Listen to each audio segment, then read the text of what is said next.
Hello, everyone. My name is Amanda Wick, curator of the Charles Babbage Institute Archives. On behalf of the First Fridays Committee and the Archives and Special Collections Department, welcome to the First Fridays online sessions. This season, we are celebrating the 20th anniversary of First Fridays in the Archives and Special Collections. Join us for presentations on anniversaries, beginnings, milestones, and memories throughout our collections. Today's presentation will be posted later on the University of Minnesota Library's YouTube channel, so you should be able to access it within the next few weeks. First Fridays is a monthly series of presentations made possible by a generous gift from Governor Elmer L. Anderson and Mrs. Elmer Anderson in honor of former library director, Dr. Edward B. Stanford. The presentations are based on materials in the University Library's Archives and Special Collections. A special thank you to Alan and Jason from Middle English Interpreting, who will be providing ASL interpretation for today's presentations. If you have any questions for our speaker today, you should submit them using the Q&A function at the bottom of your screen. But first, we have a glitch in the webinar, so please ensure that your attendee name is your actual name. If you're not sure how to change it, please simply put your real name in the Q&A along with your question. Also, we would ask that you only use the Q&A function and not the chat function so that we can keep track of your questions. You can submit your questions at any time, but we will hold them until the end of the presentations and get to them as time allows.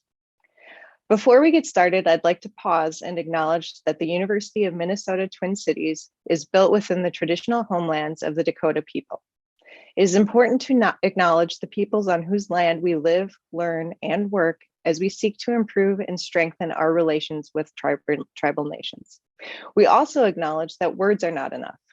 We must ensure that our institution provides support, resources, and programs that increase access to all aspects of higher education for our American Indian students, staff, faculty, and community members. We have two presentations today by Kate Dietrick, Archivist for the Upper Midwest Jewish Archives, and Linnea Anderson, Archivist for the Social Welfare History Archives. Kicking us off is Kate Dietrick presenting Two Slight Taps, the Lifting of a Baton, the Minnesota JCC Symphony Orchestra. As one of the oldest community orchestras in the country, the Minnesota JCC Symphony Orchestra has long been composed of musicians with day jobs from surgeon to postal carrier. Learn more and celebrate the recent anniversary of this notable musical group based out of the St. Paul Jewish Community Center. Thanks, Amanda. I am loving this glitch that says everyone is Kate Dietrick. I feel in such great company. So let me share my screen. And we can begin. Two slight taps, the lifting of a baton, the hushed tenseness of 60 faces revealing differences in age, sex, background, in everything but their common love of fine music, and in the present, waiting upon their master. And thus is ushered in on this 14th day of September 1942, the 10th historical season of one of the most unique institutions in St. Paul, the Center Symphony Orchestra. So reads a publicity document describing the unique community orchestra at the St. Paul Jewish Community Center. This group, still in existence and nearing a centennial anniversary, is often billed as one of the oldest community orchestras in the country. As I considered the theme of this year's First Fridays, celebrations and anniversaries, I thought I would try to answer a question that has puzzled me for a while. Namely, when was the St. Paul Jewish Community Center Orchestra founded? In the publicity statement I just read, it stated that they were celebrating their 10th historical season in 1942. Fantastic, they were established in 1932. However, that same publicity statement continues on, quote, as a matter of record, however, this orchestra has really long ago celebrated its 10th anniversary, for it was exactly 17 years ago that Peter Lazowski, its director from that time to the present day, called together a group of enthusiasts in the old St. Paul Musicians Hall. So 17 years from 1942, would that mean they were established in 1925? While researching in our archives, I came across a number of founding years. Here we have 1925, or was it 1932? But if the St. Paul Jewish Community Center was founded in 1930, was the orchestra established in 1930? But if in 1988 they were celebrating their 60th season, were they established in 1928? But another article states they had a long, consistent history since 1933. And yet another states the first annual concert was in 1934. So when, in fact, was the orchestra started? And when can this group celebrate their 100-year anniversary? I dug through the archives of the St. Paul Jewish Community Center to help illuminate the history of this unique musical group. A few quick things I want to note in regards to some of the terms that I'm going to use. The Jewish Community Center, or JCC, has also been known as the Jewish Educational Center and is now known as the Minnesota JCC. So for simplicity's sake, I'm just going to use the term center to refer to the organization. The term symphony orchestra tends to refer to a larger orchestra with more members than, say, a chamber orchestra, which is smaller. And a symphony orchestra naturally will often play symphonies, which necessitates string instruments as well as wind, brass, and percussion. And finally, a community orchestra is one in which community members make up the players. They are not paid musicians, but rather they are part of the group for enjoyment.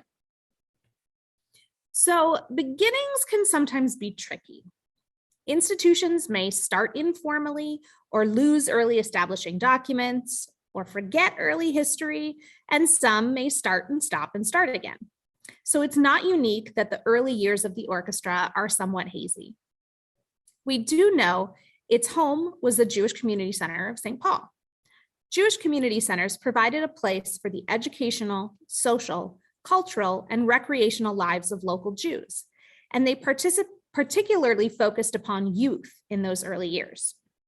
Financial support was available for those in need thanks to Jewish organizations like Neighborhood House, as well as benevolent groups who helped poor families and new immigrants gain their footing in St. Paul.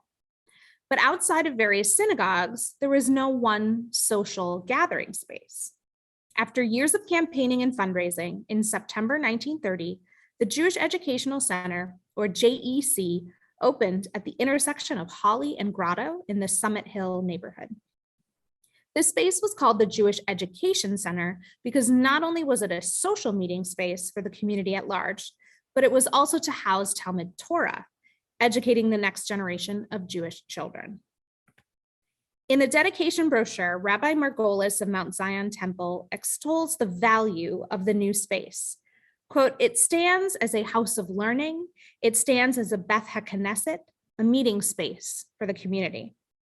From the offset, the center was touted as a meeting place for cultural activities, one of which was founding a community orchestra. On December 16th, 1930, only 2 months after the center's dedication event, a report details these activities at the center. Quote, "The following groups are in process of organization," and it lists a junior orchestra.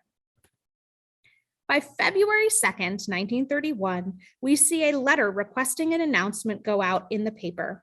And sure enough, the February 13th, 1931 American Jewish World states, quote, "Senior and junior orchestras have been organized at the center. The senior orchestra, under the direction of Melvin Silver, will hold its first rehearsal Wednesday, February 18th at 8 o'clock. All those interested are urged to attend and bring their stands and instruments with them." Interestingly enough, the letter that requests the information be placed in the paper includes a portion that, for whatever reason, didn't make it to the print edition of American Jewish World. It stated, quote, "Old and young, men, women, and children playing any kind of an instrument are urged to come. The player of jazz music or of classical music will be equally welcomed." I also appreciate the mailer announcement that went out stating succinctly, "Come without fail, we need you." Later meeting minutes share the progress of those early years. It notes, quote, "The senior orchestra was organized in February 1931 with 25 members. Mr. Dave Nahinsky is director, which interestingly enough is a new director than what was previously stated. It goes on, quote, Junior Orchestra was organized February 17th, 1931 with 15 members. Both the junior and senior orchestra are noted as lacking brass and woodwind, but they remained hopeful, quote, in the next season to fill these vacant seats.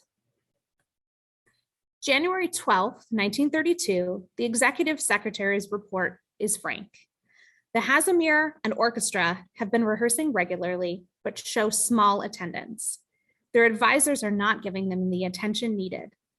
By April 1st, 1932, the newspaper for the Jewish Education Center notes on the front page, quote, orchestra seeks active members. Quote, approximately 1 year ago when the center orchestra was organized, a large number of enthusiastic musicians made their appearance. Since that time, regular membership has dwindled to about 15 members. New members are invited to join the orchestra. Alas, a 1932 document outlining cultural activities tells us the eventual fate. Orchestra lacked organization and disbanded early this spring. We know, of course, that the orchestra did not disband forever, that they still exist now. So, was that the beginning of the group? A group that was established in 1931, only to fall apart in 1932?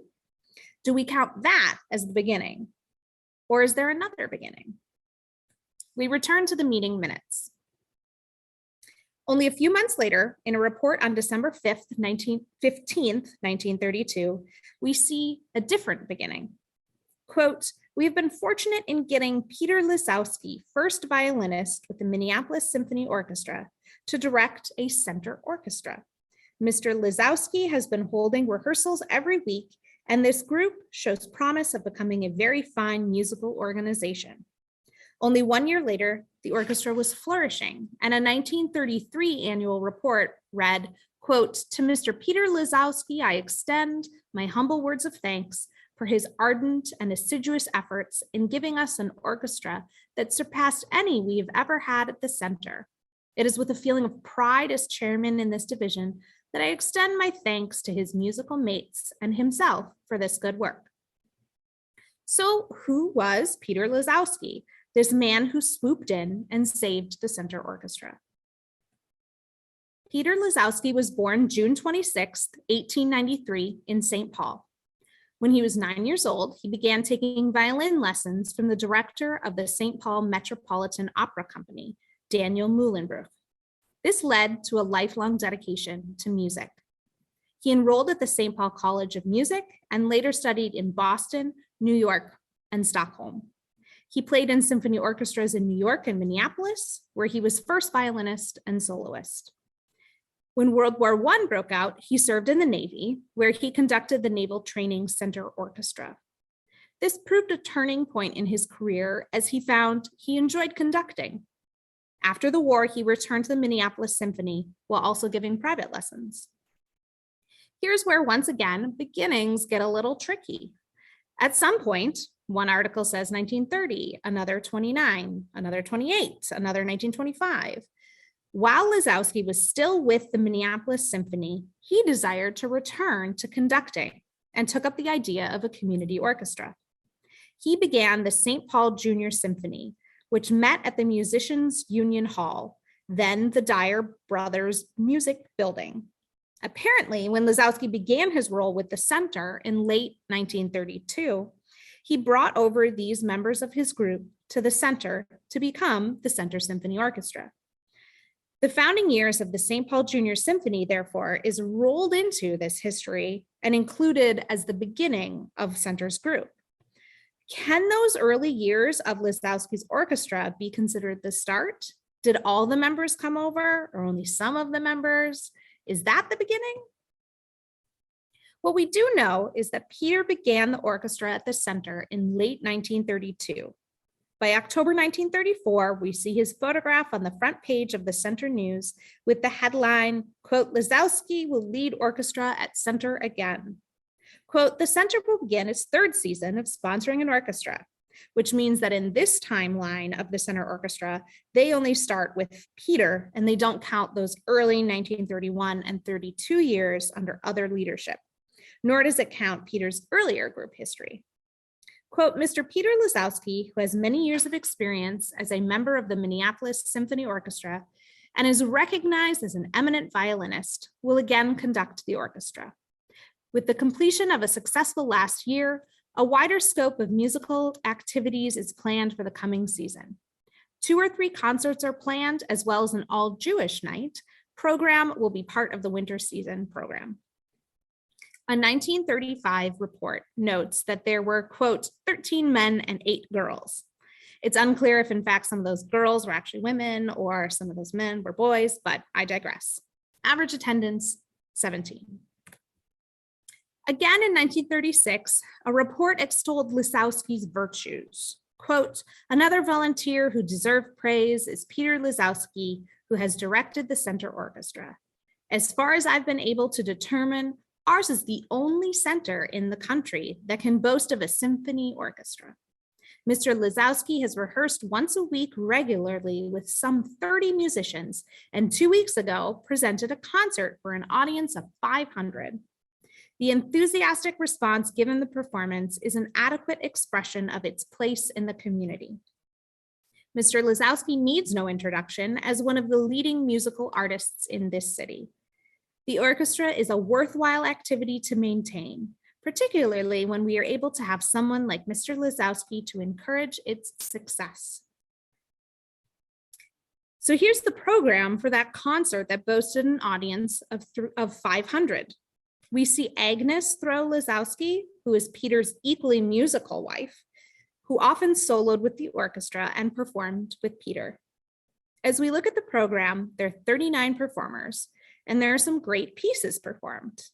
But what we see is a secular program. These composers are not Jewish. This is not just a Jewish group. Even though this orchestra was housed at the Jewish Community Center, one need not be Jewish to join.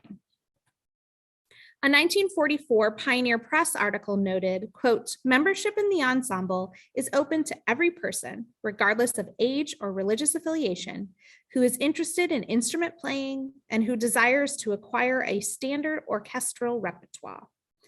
The St. Paul musician notes, quote, anyone in the community, regardless of race, creed, or color, is welcome. Lizowski himself was Jewish. Over his career, he had orchestrated several Jewish pieces, including a symphonic background for chorus of Avinu Malkeinu, which is a prayer recited during Jewish high holidays. In an article in the St. Paul Jewish News years later, Peter stated, quote, but more important than the music is that I think I've been a goodwill ambassador to our neighbors of other faiths.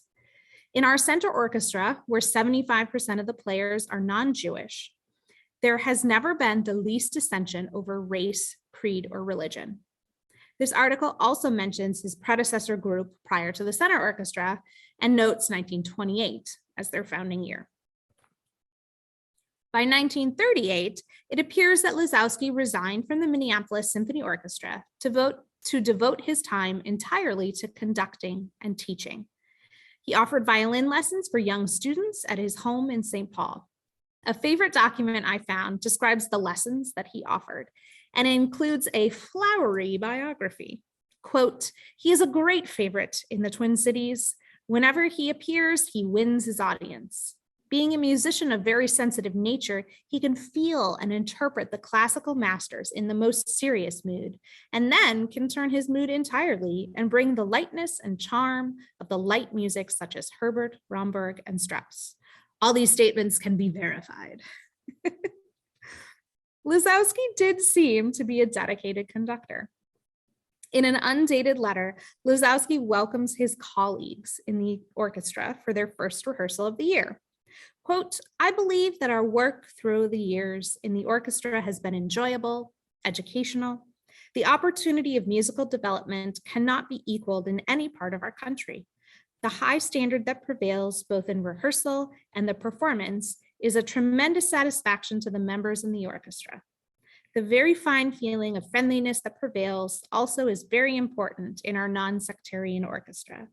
I personally feel that you are all part of my family and I love you. It's very sweet. As the years progressed, the Center Symphony Orchestra was a point of pride for the center. In a 1943 publicity brochure, "It's Your Center," they boast about the orchestra.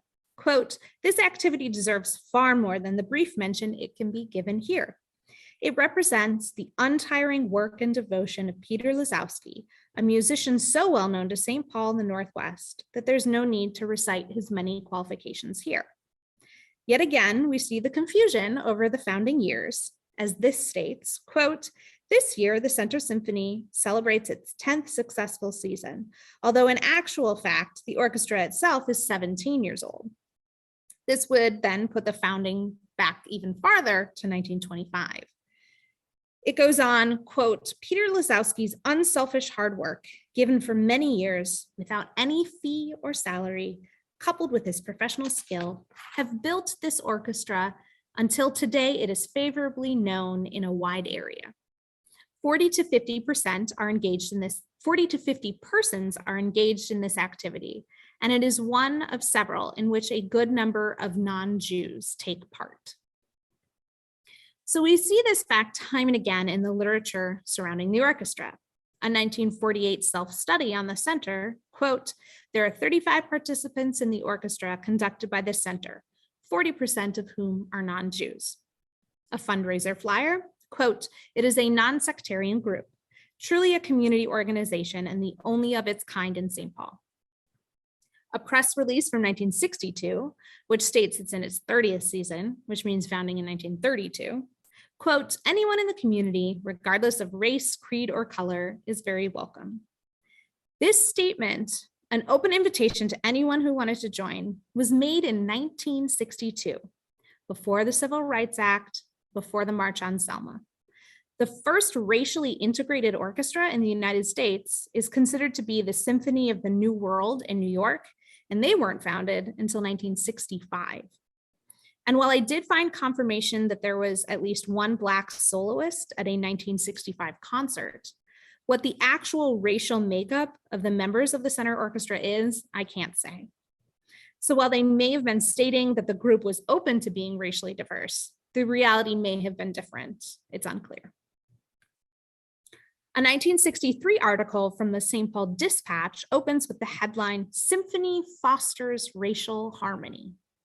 Quote, "Racial as well as musical harmony is being created throughout the 48-member symphony orchestra at the St. Paul Jewish Community Center."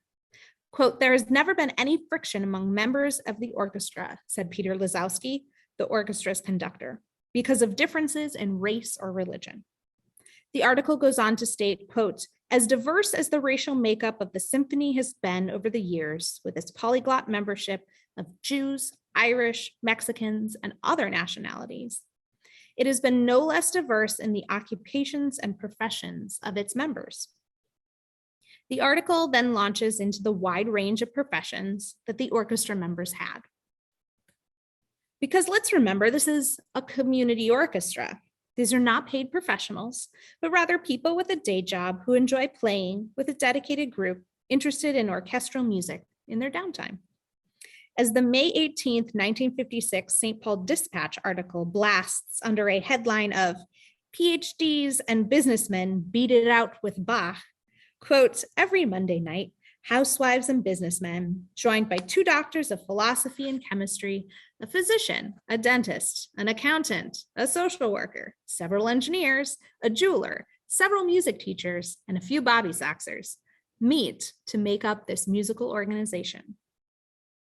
A 1962 article, which states that the start of the organization was 1933, again points to the unique background of the members. Quote, "Peter's eyes move on to the violinist Alfred Tom, the insurance man. Sitting in the same row, Dorothy Memmer, who sells typewriters by day, and Bernard Marfer, the accountant. Watching him closely in the cello section, Idelle Tenenbaum, housewife and artist, Herb Heisey, who works at the post office, and Edward Fishman, a German refugee with a long story." Indeed, I enjoy looking at member lists. We see many members came from St. Paul, but also some from Minneapolis, St. Louis Park, Circle Pines, Hudson, Wisconsin. Some were students at McAllister College or were living at the Commodore Hotel. When you look at attendance sheets, it appears that many members were regularly attendees, coming back every single week. And no wonder they would give performances that were well received and well attended. Another favorite I found in the archives is from 1957, a letter written by the center's executive director, raving over a successful concert. Quote, "The concert was held at Mechanic Arts High School to a standing room only audience of 1,100 young boys and girls. The program was enthusiastically received. This is worthy of mention in view of current fads and tastes of young people in popular music. The audience was extremely receptive and received each one of the numbers with tremendous ovation." These, quote, current fads and tastes can be illustrated by the fact that the #1 song on the US Top 40 singles that week was Elvis Presley's All Shook Up. The orchestra put on an average of 2 to 3 concerts a year, with an annual spring concert. Another letter from 1963 notes that the 30th annual concert, which again puts that founding to 1933, was attended by 425 people. I personally appreciate the young people's concerts performed for families. As seen in this 1973 program, they played 2 of my childhood favorites, A Night on Bear or Bald Mountain, and Peter and the Wolf. I'm sure I'm not alone in remembering the childhood magic contained in those pieces. Peter Lazowski conducted the community orchestra until his death in 1970. He was buried at the cemetery at Fort Snelling due to his service in World War I, his grave adorned simply with a Star of David. His wife Agnes, who was 12 years his junior, would not pass away until 2004. They did not have children. A 1966 article touched upon Peter's legacy, including his temperament, when it noted, quote, "He has been called a taskmaster by some and an eccentric by others, and sometimes there are strange moments. But above all, he is a true musician who deserves the respect of his players, a careful artist who wants their best." A 1986 Star Tribune article mentions that, quote, "The long-term members get together to talk of conductors of the past, especially of the moody Peter Lazowski. Quote, we all loved him, we all complained about him." Whatever his temperament, he kept the community orchestra together for many years. That 1986 Star Tribune article again brings us back to wrestling with the early years of the group. Mayor Crowitz himself says he joined the orchestra in 1928 when he was 15, and that the center offered sponsorship of the group 55 years earlier, which puts them at the center in 1931. The article also illuminates a sad, at least to me, part of the story of the orchestra. Quote, "Alfred Tom was the amateur archivist for the amateur orchestra, collecting the programs and newspaper reviews of concerts and old photos. After a rehearsal a year ago, he put his violin in the back seat and his briefcase on the roof of the car. That's the last he's seen of the JCC Orchestra's archives." But as you can see, there were indeed plenty of materials on the orchestra's history scattered throughout the 73-box collection of the St. Paul Jewish Community Center. Furthermore, materials related to Peter and Agnes Lizowski exist within the Performing Arts Archives as well. But what remains unclear to me, even after all this research, is how to trace those early founding years. According to the meeting minutes, Peter Lazowski began his tenure with the center in late 1932. Reports in the 1943 note their 10-year anniversary. 1958 correspondence notes their 25th anniversary. So it's clear that in those early years, the founding of the group was indeed traced back to that first season in 1932-1933. Only years later does the story shift to allow in those early Lizowski orchestra years at other locations prior to them being at the center. Some say 1925, some say 1928. When the orchestra recently celebrated their 90th anniversary in the 2017-2018 season, they chose to count from that 1928 founding. Early histories of organizations are tricky. Where is the beginning? And is the group, now known as the Minnesota JCC Symphony Orchestra, the oldest community orchestra still in existence. Beginnings remain tricky, but what endures is a fascinating legacy, thankfully documented here in the archives. Thank you. So I am now passing the baton and handing this over to our second speaker, who is my colleague, Linnea Anderson, archivist for the Social Welfare History Archives, who is presenting The Job is Never Done, from the Progressive Era to the COVID Era in the Social Welfare History Archives. Thanks. Okay, the job is never done. The quote that inspired the title of today's talk is a fragment from Evelyn Burns' presidential address to the National Conference on Social Welfare in 1958. And I feel that this comment on social work also aligns well with archival work. In many ways, the job truly is never done. Collections acquired decades ago still need care and are used and interpreted in new ways. The partnership between records creators, archivists, and users continues and evolves. And these words also suggest to me the sense of continuity and change over time that is so present in archives, as well as the many connections between past and current issues found in the collections.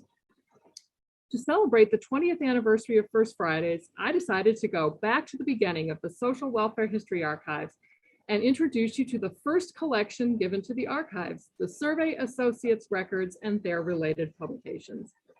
And then I remembered the connections between that story and the most recent digital collection contributed by the Henry Street Settlement, as well as the links between Henry Street and the founding of the archives and the survey collection. I hope that you will enjoy hearing about these past and present connections as much as I enjoyed researching them.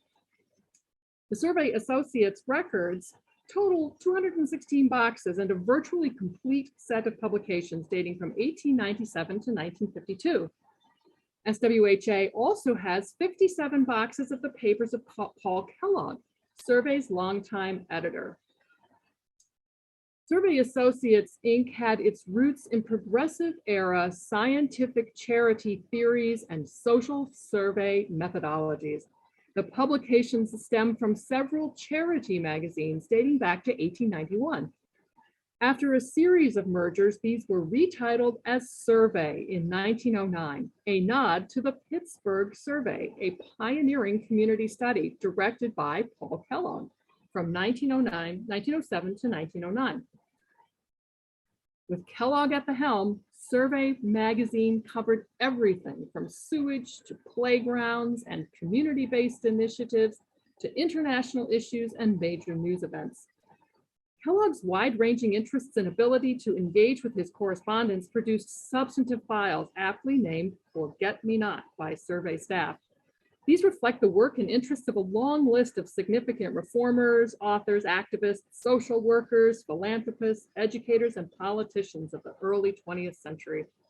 And we have just a few examples of the thousands of letters that are in these files, starting with Jane Addams on the left, Alice Paul of the National Women's Party in the center, and Frances Perkins, Secretary of Labor and the first female cabinet member on the right-hand side.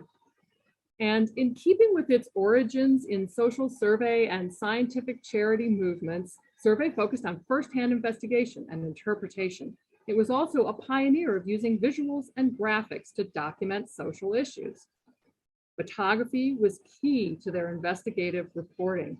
And Louis Hine, whose photos you see here, was a frequent contributor. And here are some more examples of his contributions to Survey. And Survey also published photographs by Dorothea Lange and other documentary photographers. It used art to reflect an issue or represent the theme of an article, including custom pieces by Joseph Stella, Hendrik Willem van Loon, I love his 100%er cartoon, and Wenold Rice, as well as numerous artworks, including many works of 20th century art. Survey often used maps and graphics, pioneering the use of infographics such as the isotype, the International System of Typographic Picture Education.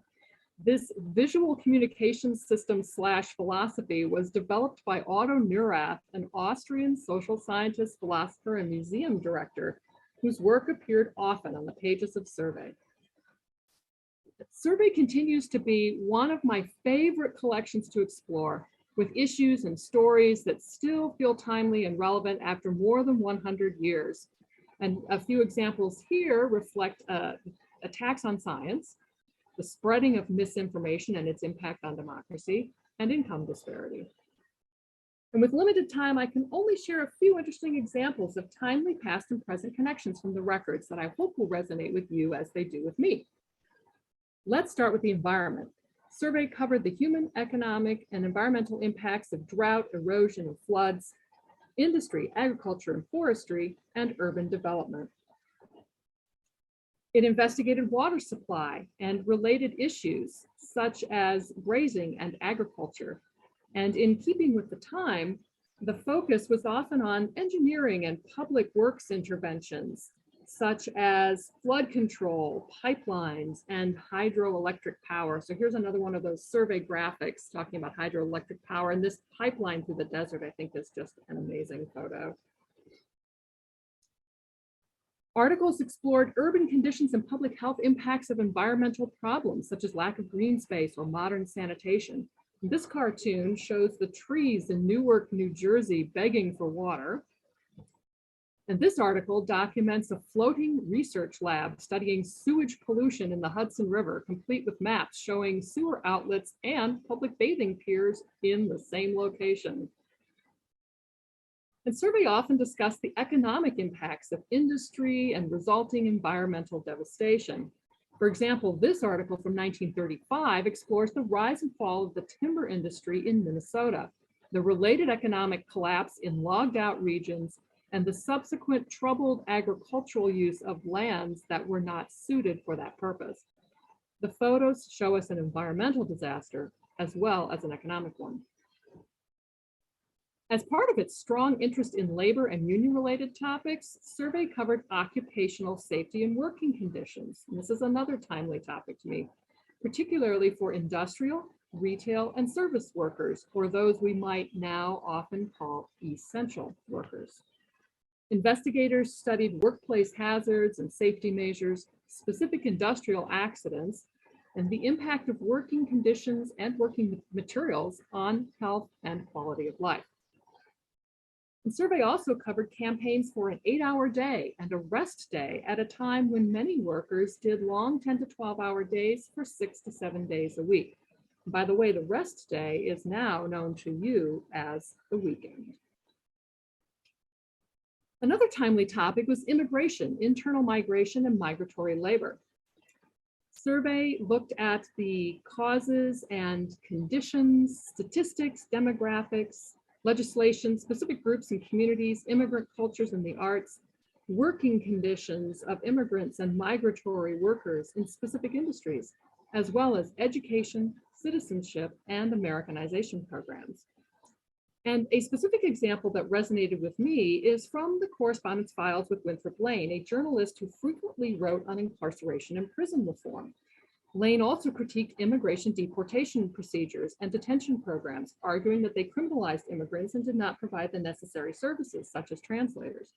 This telegram from Lane's files is a great example of how you can uncover an interesting story and find current connections by digging deeper into a document.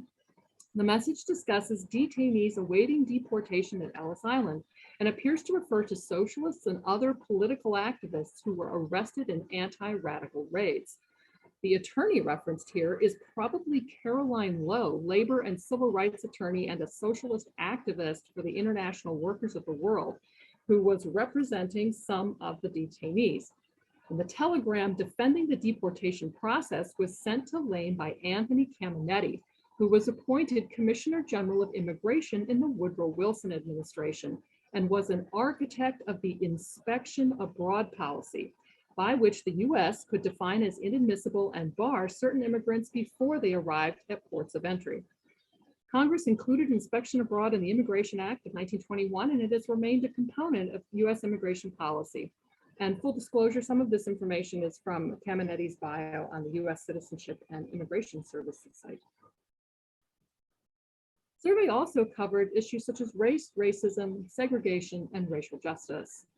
They investigated the political, social, and economic impacts of racism and segregation, covered racial violence as well as campaigns to end it, and analyzed programs and policies rooted in racism.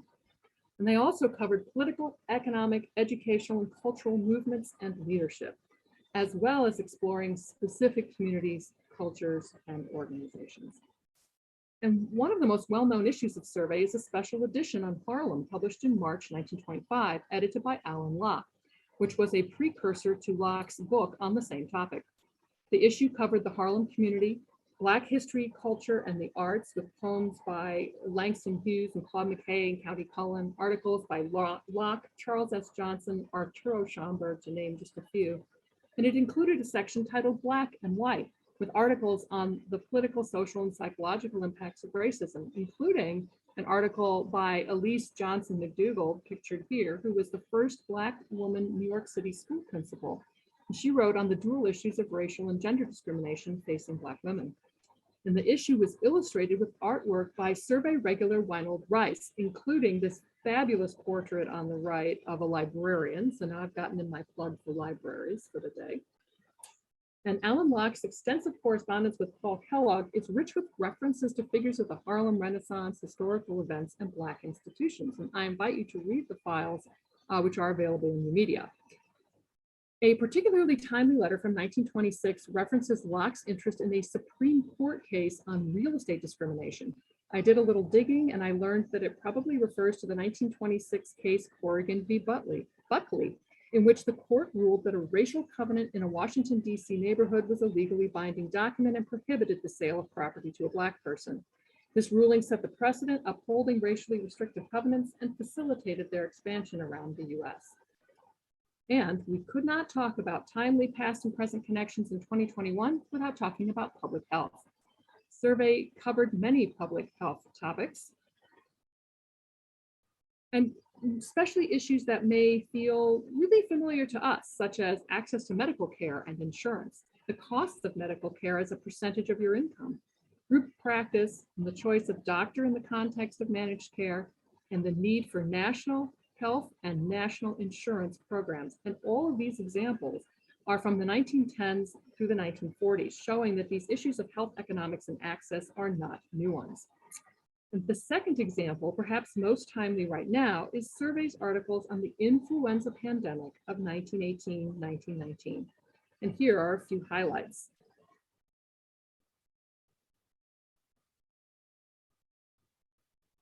So this text is from articles on how cities sort of dealt with the pandemic. And it includes some themes that I think some of us may find familiar, such as compulsory reporting, universal closing of places such as theaters, schools, bars, bowling alleys, and soda fountains. Progressives were always after the soda fountains. They surveyed physicians about their cases and what kind of care was needed, that they needed more hospital facilities and set up tents outside of hospitals, that they established an emergency public health nursing service that quarantined households and provided education regarding infection control, and that there was a volunteer work by a special committee of ladies who were in charge of food service, clerical tasks, ambulances, and making masks. And another article on the pandemic cites the acute medical and social problems reaching to disaster proportions. And it specifically notes the problem of caring for large numbers of sick and the need for financial assistance to families where the wage earner has died. It notes shortages of hospital equipment, high rates of infection in factories and stores and state institutions and prisons, and the stress on the undertaker services and the banning of public funerals. And this wonderful photo here that we see at the end is a person in New York City wearing the 1918 version of PPE. So how did all of this material end up in the social welfare history archives? How did they make their way from New York, where they started out, to Minnesota, where they are now? Well, that journey parallels the founding of the archive through the work of University of Minnesota professor of history, Clark Chambers. and his research on the activities in the 1920s of progressive reformers. And part of the story is recorded in SWHA's office files, where Chambers' reports describe digging through records that are still in agency offices in New York. And he realized that there was important documentation on early 20th century social work, but he was not able to find a library with the interest or the resources to collect these records that documented urban, immigrant, and working class communities. So long story short, he returned to Minnesota, wrote a proposal to create an archives of social welfare. And I think that this shows how the founding of SWHA really intentionally preserved records and stories that were not considered even history or in the mainstream of history at the time. And this is where Helen Hall comes into the story. Helen Hall, who is pictured here with one of her many cats that she had during her life. So Hall was a social worker and social reformer, and her varied and busy career included her work as the head of the Henry Street Settlement, a position she held from 1933 until her retirement at the age of 75 in 1967. And she was active in the leadership of many national social work and reform organizations. And Hall also became an advocate for the founding of the Social Welfare History Archives. And in the slides here, you can see a newspaper clipping with a photo of her with Clark Chambers. And then a letter from Clark Chambers to the Russell Sage Foundation that references another name you may be familiar with as First Friday attendees, which is Edward B. Stanford, talking about his support and the support of Dean Kidney for forming an archives. And a May 1964 memo by Clark Chambers recounts researching in New York City back in the early 1960s and his efforts to rescue Paul Kellogg's papers. I came across a collection, 28 four-drawer file cabinets in all, which Helen Hall had placed temporarily in the Columbia University School of Social Work, the personal papers of Paul Kellogg, editor of Survey and Survey Graphic. And he talks about trying to get support to process the collections and not having any luck. We almost need one of Otto Neurath's pictographs to describe the connections between Helen Hall, Paul Kellogg, their careers, Survey, Henry Street, and the founding of the Social Welfare History Archives. Hall and Kellogg were married, and there's enough there for a whole other First Friday talk. And this progressive reform and social service power couple each worked at their respective organizations for decades and had a wide network of contacts. Hall leveraged her many connections in social work to encourage others to donate records to the archives, and helped open the funding spigot at the Russell Sage Foundation, which gave $9,000 to transfer the records to the University of Minnesota and hire our first archivist. It became one of the financial supporters of SWHA for at least its first 5 years of operation. In encouraging the foundation to support the archives, Hall built on the former connections between Kellogg and the foundation from nearly 60 years prior, when it supported Survey magazine in its early days, and was a financial backer of the Pittsburgh Survey, as you can see from the chart. And here is one of Paul Kellogg's charming cartoons and limericks that he created for Pittsburgh Survey staff, and it shows him on his knees begging for money from John Glenn, an official of the Russell Sage Foundation. So Hall's interest in preserving the records of her husband's career may have had another motivating factor. As the archives was starting, Hall was nearing her retirement, and there was pressure for change across the social work profession. Archiving records was also assuring a legacy of her and her husband's work. Okay, we're in the home stretch, so let's look at the Henry Street settlement and wrap up with some images from its historical records and samples of its most recent contributions documenting the COVID response in New York City. The settlement records and related Helen Hall papers total 331 boxes of material that document the organization's history on the Lower East Side of New York City from 1893 to the present. They describe a wide variety of services and programs, including those for the arts, youth, seniors, consumer rights, jobs and economic development, housing insecurity, and other topics. Henry Street has its origins in healthcare and public health, as well as in the settlement house movement. And I am focusing on the health-related roots for this talk. Lillian D. Wald, a graduate of the New York Hospital Training School, along with Mary Brewster, was inspired by housing conditions and medical needs on the Lower East Side to start the Henry Street Visiting Nurse Service in 1893 and moved the service into a donated building that became the settlement. The Henry Street Visiting Nurse Service eventually split off in 1937, and it is now the Visiting Nurse Service of New York. Public health remained as part of Henry Street's mission, and the records include information on many health-related issues over the years. And you can see here just a few scenes of the Henry Street nurses doing their work on the Lower East Side. And I think it's fitting that these latest acquisitions from Henry Street return full circle to its origins in community public health and social services in a medical crisis, and that they reflect the continued diversity of the Lower East Side neighborhood where Henry Street is located. As with many other human service organizations, COVID had a huge impact on Henry Street and the surrounding community.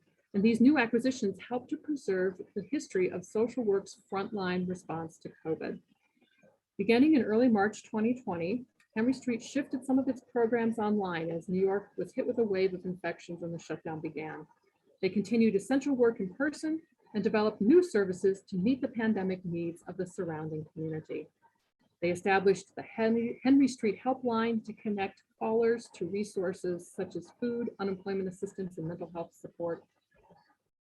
And as the pandemic aggravated existing food insecurity, they started new food access initiatives, including a meal delivery for local seniors. And the food packing and delivery operation was based on the stage at the Settlement's Abrams Art Center. The project employed out-of-work artists, and the theater's tech crew organized the logistics. And for 5 months, the program also delivered 3 meals daily to nearly 600 residents in affiliated shelters and supportive housing.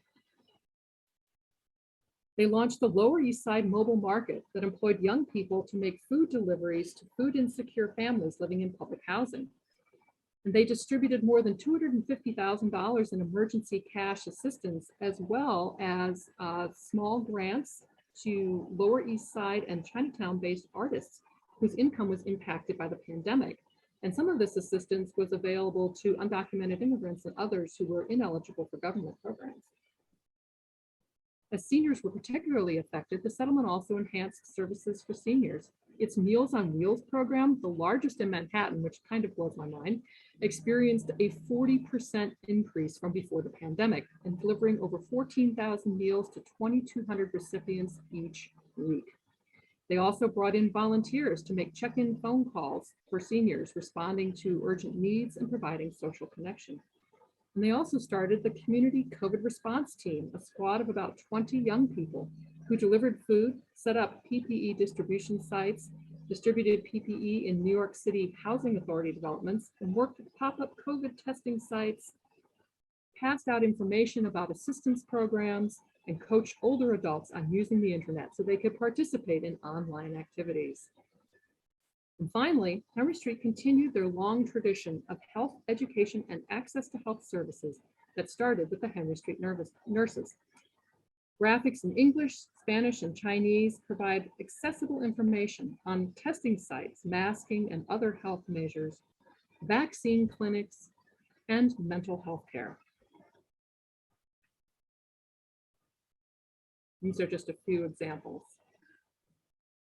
This is on the right-hand side, you see Lillian Wald, their mascot, wearing her mask and ready to get her vaccine. Okay, so we have made a quick journey in a short time with a little bit of a rough start, but now we're moving along nicely. From the progressive era to the COVID era, transported by examples of records from Survey Associates, Paul Kellogg, Helen Hall, and the Henry Street Settlement that have timely connections to the present. And I hope that this talk gave you a sense of the partnerships that create and influence archival collections, as well as the ways in which our engagement with and understanding of those collections is impacted by our own time, as well as our understanding of history. And I'll leave you with this charming cartoon published in Survey in November 1922. And it presents a more lighthearted health theme.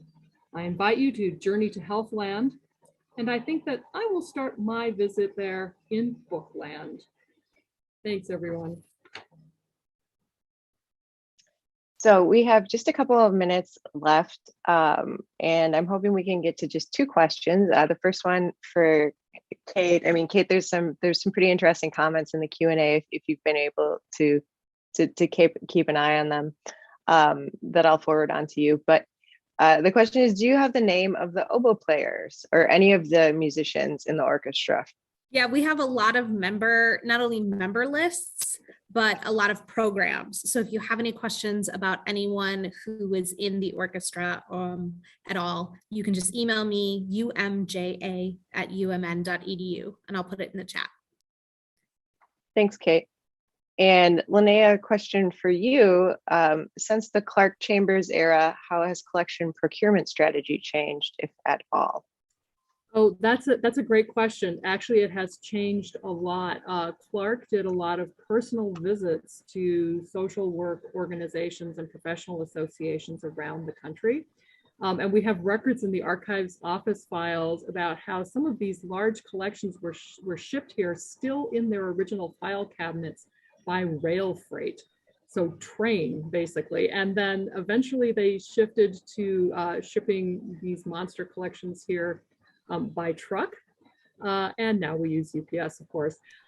So another way in which it's changed is kind of the partnership with the organizations that might want to archive records, and kind of how we help them out with resources, and how we make decisions about will the archives be a good home for their collection. And of course, the most recent developments are that we now archive, digital collections. So everything that I showed you from the Henry Street settlement is either from its website, or it was uploaded into a digital storage system for the archives by the communications department at Henry Street. So things actually have changed quite a bit over the years. Thanks for that question. Great. Well, we're almost at 1 o'clock. So Kate mentioned that she will. Kate, do you want to try to take these two quick comments in the Q&A that are up here?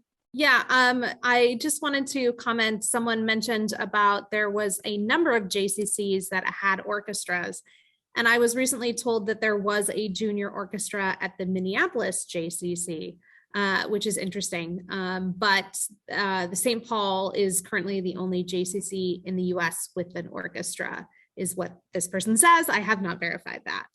And then there was another Q&A that came in that talked about how Peter himself donated his music to the JCC, and it forms the basis of their orchestra library today. And that's something I found in the early years. Peter was purchasing all of the music himself, it appears. And so it's really great that he donated that to the JCC and that they still use it. That's fabulous. So thank you for those. Yes. Thank you, everyone, for coming today. And thank you, Kate and Linnea and Alan and Jason, for such great presentations and for being with us. Please join us online again on December 3rd for a presentation by former curators of the Northwest Architectural Archives, Barb Zett and Al Lathrop. The title for this talk will be, "Do You Really Want This Stuff? The Early Years of the Northwest Architectural Archives." And it should be said that to this question, Al replied emphatically, yes. So we're going to be hearing the lighthearted reflections of the two individuals who made this happen. Remember to check the library's YouTube channel in a few weeks for a recording of today's presentations. Thank you, everyone, and we'll see you in December.